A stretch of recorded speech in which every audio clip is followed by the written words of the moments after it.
என்னடி என்ன சமையல் இன்னைக்கு? சாம்பார், வாழைக்காய் வறுவல். எதுக்குமா இவ்வளோலாம் பண்ணி கஷ்டப்படுறேன்? சிம்பிளாக இந்த தக்காளி தொக்கெல்லாம் வச்சுருக்கலாம்ல. தக்காளி தான் இப்போ 10 ரூபா தானே கிலோ விற்கிது. பண்ணியிருக்கலாம் தான், கம்மி விலை தான். ஆனால் எனக்கு தோணலையே வைக்கணும்னு. ஓ, உனக்கு தோணலையா? சரிம்மா, பரவாயில்ல. Many months later. எடுத்துட்டு வந்துட்டேன் உங்களுக்கு பிடிச்ச தக்காளி தொக்கு. என்னம்மா தக்காளி தொக்கு வச்சிருக்க இன்னைக்கு?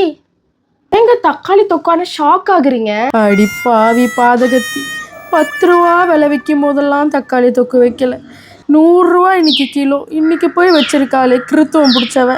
இதை சொன்னா நம்ம உடம்பு தக்காளி மாதிரி வீங்கிடும். பூ மாதிரி அமைதியாவே இருந்துருவோம். ஏங்க அழறீங்க? இல்லம்மா, ஆனந்த கண்ணீர். உங்களுக்கு பிடிச்சதை நான் சமைச்சிருக்கேன்னு ஆனந்த கண்ணீரா?